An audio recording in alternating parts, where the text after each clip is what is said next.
What's up mga paps? So another day, another vlog.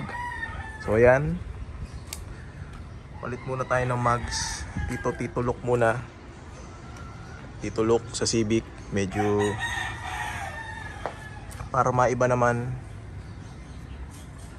Medyo sawa na sa TE, sa JDM concept. Ito naman tayo, 90s look tsaka early 2000 look. Ayan.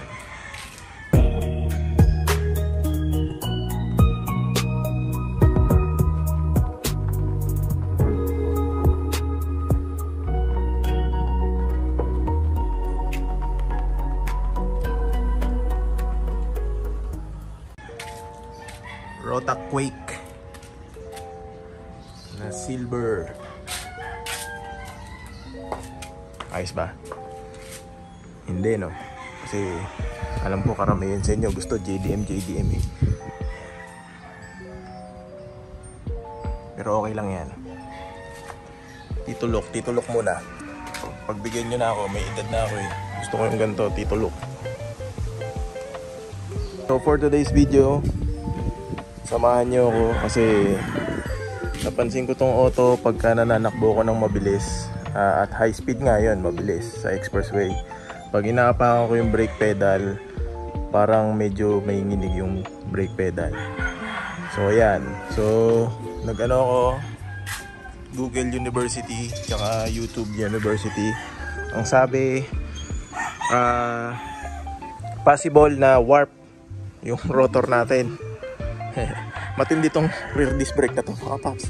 Marami akong pinagdaanan dito. Para mas maganda pa nga yata, naka-drum brake na eh no. Ayan, so yun nga, medyo nanginginig yung brake pedal. So isang indication daw yon na warp yung ating rotor. So ayan. So ang hinala ko talaga na warp dyan is ito.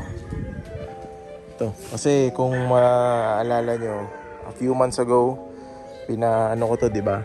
Kasi nga nag-stack up yung handbrake. So kaya nangyari, parang di-rebuild yung caliper. Tapos yun nga, in-adjust yung handbrake para hindi na siya mag-stack up. So yun, na-fix naman yun. Kaso nga, ito napansin ko nung tumatakbo na, parang may nginig nga yung pedal ko. So ang pakiramdam ko talaga ito, warp to. Kasi nga, magwa-warp yan. Halimbawa, nananakbo ka, tapos stack up ang handbrake or yung preno mo, may tendency na iinit yung rotor. Kaya sa sobrang init niya, magwa-warp yun, magbe-bend. Yan. Napansin ko na stack up yun kasi nung hinipo ko yung mags, medyo mainit. Kaya yun, pina-rebuild natin kay Kuya Tek yun, kung naalala nyo dati. So ang advice ko sa mga papi natin dyan, sa mga kachapsuy natin dyan na gustong mag rear disc brake, so kahit swap, bibili kayo ng SAR Plus, i-ano nyo na lang, i-rebuild nyo na ng buo para isang gastuso na lang. Kasi dito matatalo na tayo sa labor nito eh. Kasi medyo una stack up, tapos ngayon naman rotor, ulit-ulit ang kalas. Kaya maganda pagkabili nyo, rebuild na. Actually, bumili na ako ng rotor nito. Ayan. Pero ang gagawin ko muna ngayon is ipapa-reface ko yung existing rotor. Try natin kung kaya pa siyang ma-reface. Ayan. Kasi ang plano ko, uunti-untiin ko na tong mga bago kong rotor. Bali, itong bagong rotor sa likod. Tapos, nakuha ko to kay Mr. Craig. Kaya good deal yan, check nyo siya sa Facebook. Tapos nakausap ko na rin siya.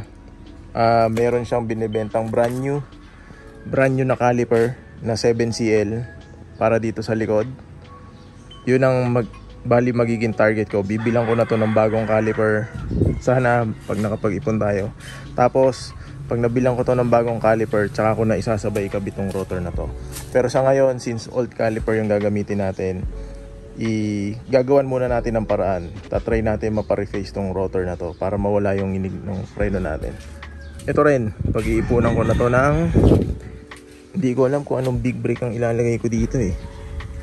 suggest nga kayo mga paps, ano bang magandang big brake dyan? Siyempre pag binila natin ng big brake yan, bibilang ko na rin yan ng bagong rotor. So yun ang pag-iipunan ko sa ngayon. Mabilan to ng big brake, tsaka siyempre bagong rotor. Tapos yun nga, nasa likod na yon, meron na akong rotor na nakaabang. Ang pag-iipunan ko naman doon is bumili ng bagong caliper. Pero sa ngayon, ipapa-repair muna natin. Kung warp man yung rotor nyan, ipapa-reface natin. Tara mga paps, samahan nyo ako. Mga paps, disclaimer lang, gayahin nyo yung pagbibili ko nung una. Bumibili na ako ng mga pyesa sabay-sabay. Tapos, rebuild na agad. Parang kung mapapanood nyo yung una kong video kung paano ko binuo tong Civic. Ito lang sa rear disc brake, nag-isa-isa tayo eh. Yun, mali. Dapat isahang buuan na lang, no? Rotor pala na binili ko is hindi siya slatted. Kasi, ayun, ayoko ng slatted. Kasi hindi naman ako racing. Yan. Pansin nyo, hindi rin ako nag-iisip na magpa long stud. Ayoko rin. Clean look lang tayo. Yan. Ayun. Yan. Matindi tong rear disc brake serye yun, no? Rear disc brake serye. Ulit-ulit eh. Pero wala, ganun talaga tsambahan ng mga pyesa, mga paps. Yun nga, pagka bibili kayo, i-rebuild nyo na. As in, fully rebuild. Rotor, brake pad, napalitan na pala natin ng brake pad yan. Caliper, kung may budget kayong mag-rebuild o bumili ng bagong caliper, gawin nyo na. Tapos mga bushing, para isang salpakan na lang at goods na. Tito look. Not for everyone's taste.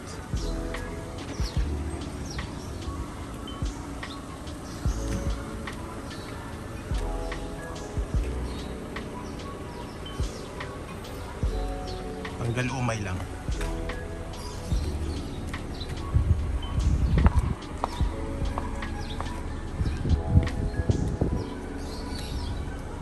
Tara, punta tayo sa talyer. May bagong talyer eh. Nakita ko to nung bumibili ako doon sa Inco.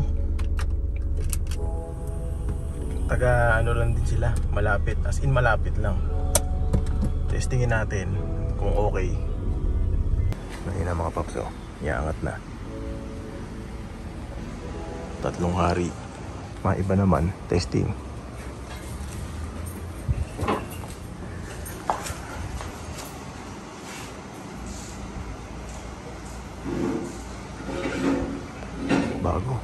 Bagong talyer to eh.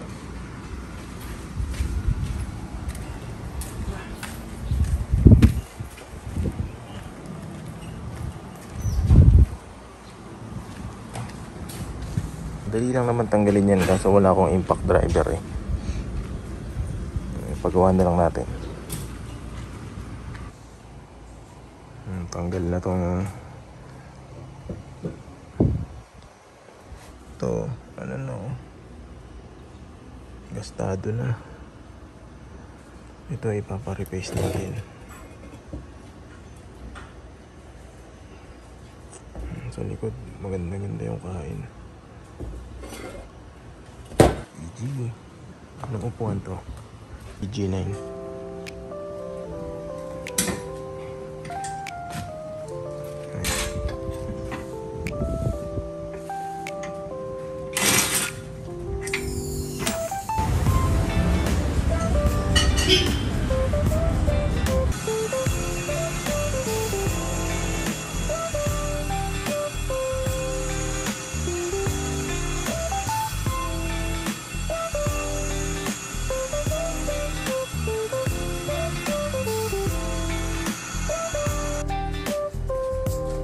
So na-replace na.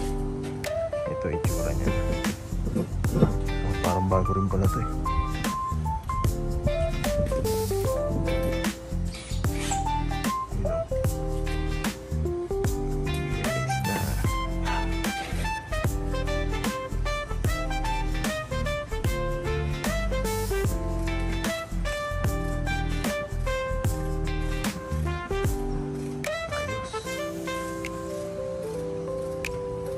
Test drive natin mamaya yan.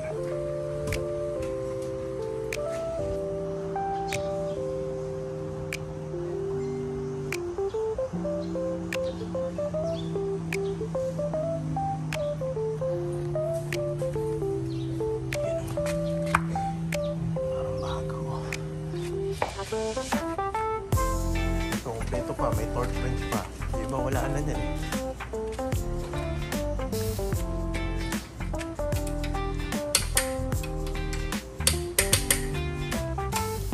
O yan, yung mga nambabas na torque wrench. Ayan o, torque wrench dito sa tiger na to.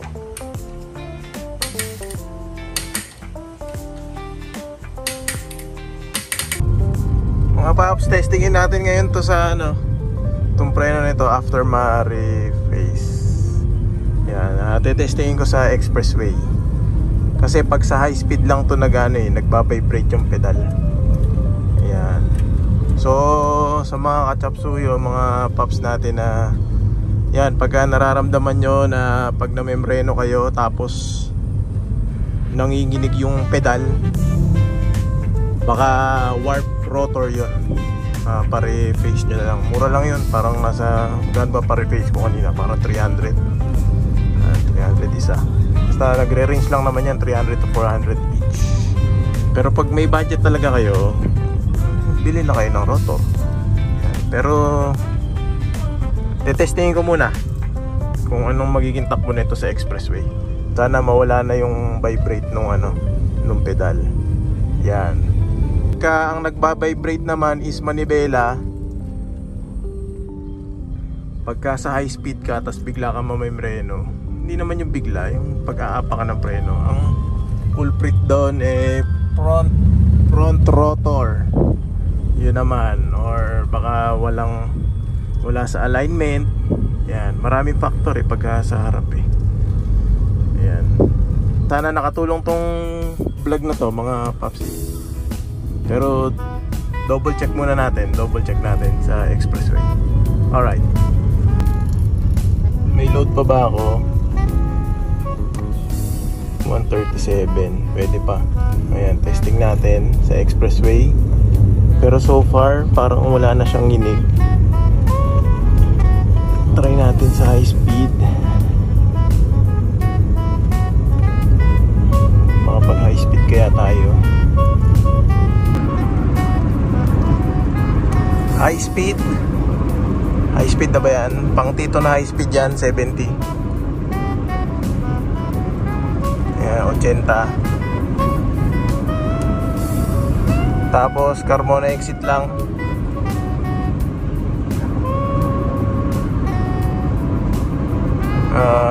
Malapit na ba? Ayan. Testing. Hapak, sundot. Yun, wala nang vibrate. Yun lang pala yun. Laging tama talaga si Google University. Yan. So yan mga papsi,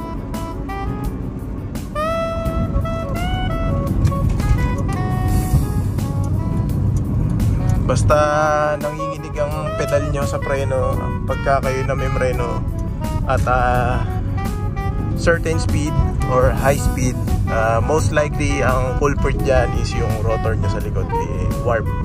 Nawawarp ang rotor pagka yun nga, nai-stack up ang handbrake, nag-i-stack up ang preno, nagkakaroon ng friction, kaya pag umiikot na yung rotor, yun nga, mapapansin nyo, iinit ang mags. Pag uminit ang mags, syempre ibig sabihin ang rotor nyo mainit na mainit yan, may tendency na magbe-bend dyan kasi bakal yan yan. Meron na certain amount of heat na kaya niyang tag dito, na kaya niyang tolerance bago siya mag-warp. Yan. So dapat hindi talaga mag-stack up yan. Alright, dito na ako sa pupuntahan ko. Yan. God bless po sa ating lahat at lagi po tayo mag-iingat. Safety first. Paggawa po natin lagi yung mga brake system natin na yan. Alright. Ciao.